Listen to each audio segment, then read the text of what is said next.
मैं आज आप लोगों को क्लास 10th के चैप्टर 6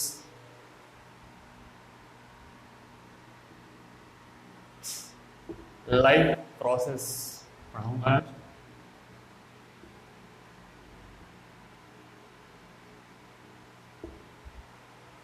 तो पहले इंट्रोडक्शन लाइफ प्रोसेस के बारे में देना उचित होगा कि लाइफ प्रोसेस क्या होता है, व्हाट इज ए लाइफ और non A life.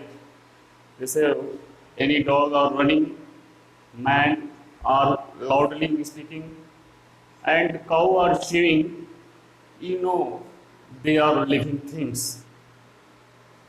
And at the time of sleeping, how do you know they are living things or non living things? तो हम लोग पता करते हैं कि जब सांस लेते हैं, सांस से पता कर लेते हैं कि वह लिविंग थिंग्स है, जीवित है या अजीवित है। लेकिन कुछ एनिमल्स में ऐसा ब्रीथिंग के दौरान भी मूवमेंट नहीं होता। कुछ में मूवमेंट होता है जो दिखाई पड़ता है, कुछ में अनविजिबल होता है। जैसे हम तब उसमें मॉलिक्यूलर का मूवमेंट होता है। सारे में एक हम कॉमन डिफिनीशन दे सकते हैं कि जो है मॉलिक्यूल का मूवमेंट लिविंग थिंग्स में होता है। बड़े मॉलिक्यूल से छोटे मॉलिक्यूल में बनना, छोटे से बड़े मॉलिक्यूल में बनना, तो यह कॉमन डिफिनीशन हो गया। जैसे प्लांट के बारे में कैसे पता करेंगे प्लांट लिविंग थिंग्स है? प्लांट में सारे प्लांट की पत्तियां ग्रीन हो रहेंगी या कलरफुल रहेंगी तो हम पता कर सकते हैं ये लिविंग थिंग्स है। अगर सूख जाएंगे तो पता वह नॉन लिविंग थिंग्स कहलाएंगे। तो पहले हम लाइफ प्रोसेस क्या होता है ये जानेंगे। Life process is a all biological process in the body of living organism। जो भी बायोलॉजिकल प्रोसेस है लिविंग ऑर्गेनिज्म के बॉडी में जो आवश्यक होता है, किस लिए? For growth and development. किसी भी लिविंग ऑर्गेनिज्म के ग्रोथ और डेवलपमेंट के लिए जो भी प्रोसेस आवश्यक है it is life process. For example इसको कहते हैं फॉर न्यूट्रिशन हो गया। न्यूट्रिशन आवश्यक है ग्रोथ एंड डेवलपमेंट के लिए। रिस्पिरेशन आवश्यक है, ट्रांसपोर्टेशन आवश्यक है, एंड एक्सरेशन। ये आपको पढ़ना है ये सेट चारों लाइफ प्रोसेस। तो पहले हम पढ़ेंगे nutrition. What is nutrition? Nutrition क्या है? A type of process in which take of food, take of nutrient from food is known as nutrition। एक ऐसा प्रोसेस जिसमें भोजन से हम न्यूट्रिएंट के लेने के प्रोसेस को कहते हैं न्यूट्रिशन। न्यूट्रिएंट क्या होता है?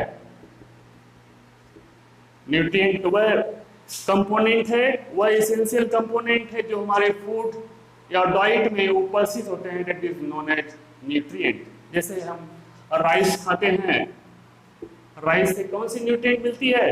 कार्बोहाइड्रेट।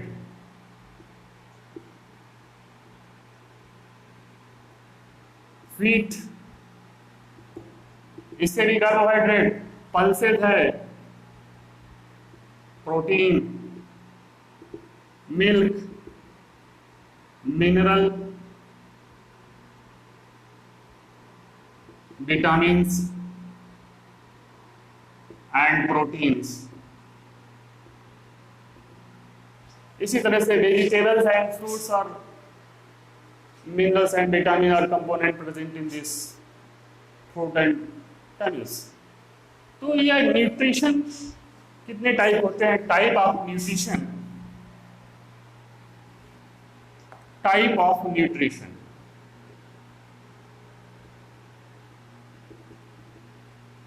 न्यूट्रिशन दो तरह के होते हैं। कौन कौन से? Autotrophic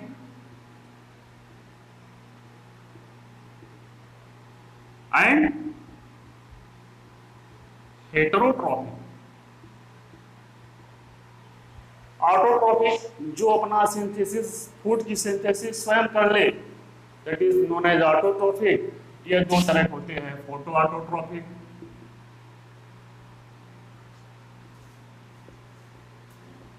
and second chemoautotropic। Photo autotrophic में ऑल प्लांट्स हो गए, और ग्रीन प्लांट्स, इसमें कीमो ऑटोट्रॉपिक में बैक्टीरिया।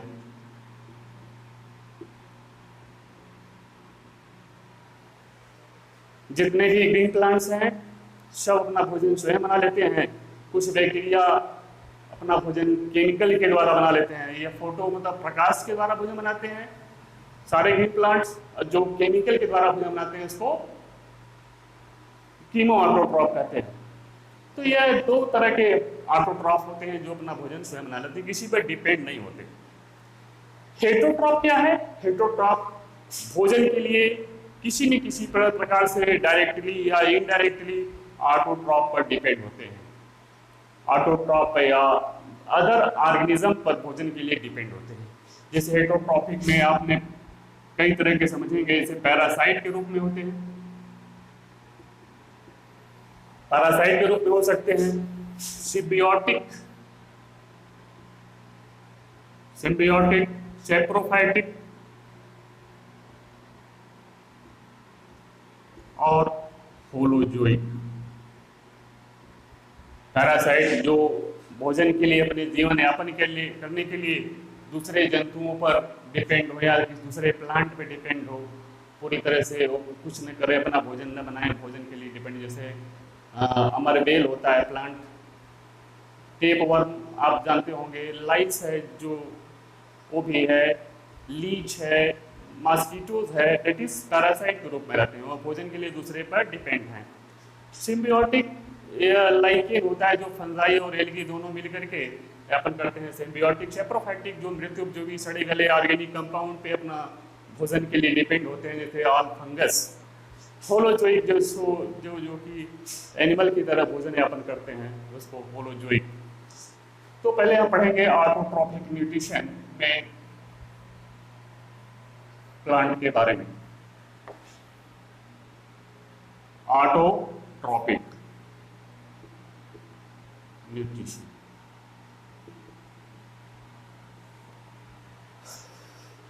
ऑटोट्रॉपिक न्यूट्रिशन फोटोसिंथेसिस के द्वारा होता है। फोटोसिंथेसिस, फोटोसिंथेसिस क्या होता है? Type of process in which preparation of food material from the inorganic compound to organic compound, inorganic compound से इनऑर्गेनिक एलिमेंट से ऑर्गेनिक कंपाउंड बनना, फूड मटेरियल बनना, उसको कहते हैं फोटोसिंथेसिस। फोटोसिंथेसिस में यह इनऑर्गेनिक कंपाउंड क्या है? CO2 plus H2O equal to C6H12O6 plus O2। Balance करना होगा तो C हो गया, 6 हो गया, ये भी ठीक है, यहाँ 6O2 in the presence of sunlight और क्लोरोफिल।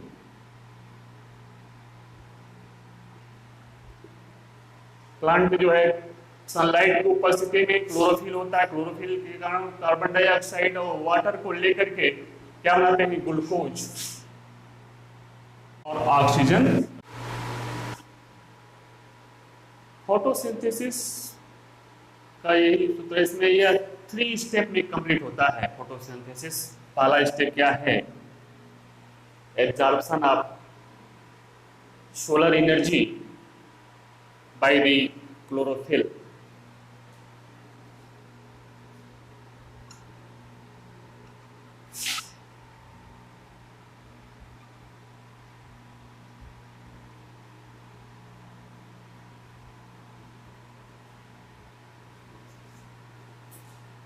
सेकेंड स्टेप में होगा conversion of solar energy into chemical energy.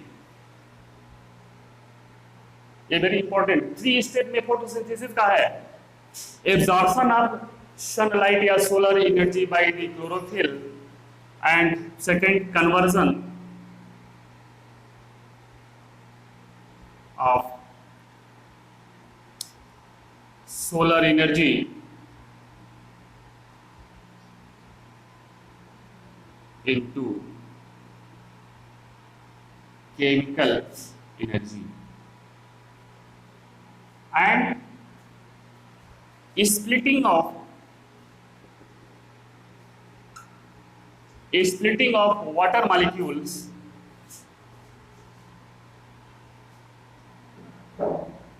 into hydrogen ion plus O2, hydrogen ion और ऑक्सीजन में टूटना। तीसरा है reduction of carbon dioxide into glucose. यही 3 स्टेप मेन फोटोसिंथेसिस का है। यह लाइट रिएक्शन में होता है या डार्क रिएक्शन में होता है। 2 तरह का रिएक्शन होता है, absorption of sunlight by the chlorophyll, conversion of solar energy into chemical energy, and splitting of water molecule into hydrogen and oxygen, and third step है reduction of carbon dioxide into glucose।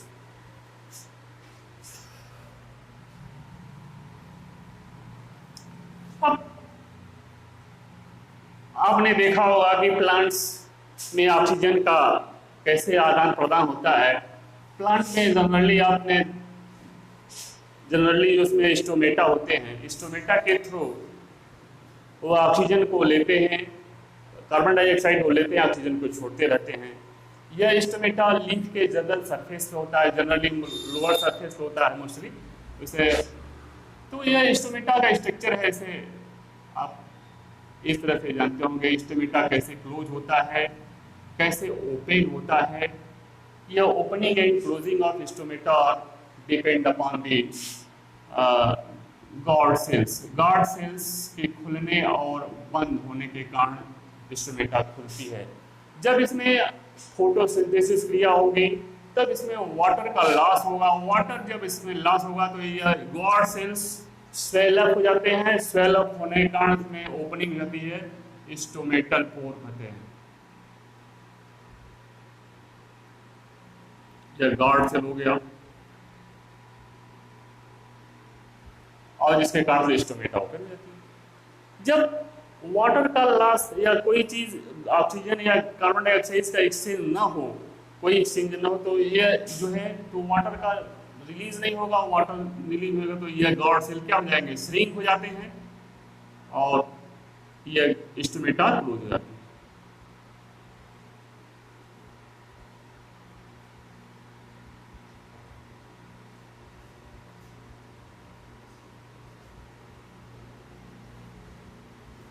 तो stomata open कब होती है, close कब होती है? जब water का ट्रांसपोर्टेशन होता है ऑक्सीजन के दौरान, कार्बन डाइऑक्साइड एक्सचेंज के दौरान, तो ये गार्ड सेल में पानी भर जाता है जिसके कारण से यह खुल जाती है और स्टोमेटा खुल जाती है। जब कोई एक्सचेंज नहीं होता, रात के समय कोई ऑक्सीजन कार्बन डाइऑक्साइड नहीं लेना है, तो यह गार्ड सेल श्रिंक हो जाती है और इसमें से वाटर का ट्रांसपोर्टेशन नहीं हो पाता, कोई गैस का एक्सचेंज नहीं हो पाता है। तो यह बारे में नेक्स्ट पार्ट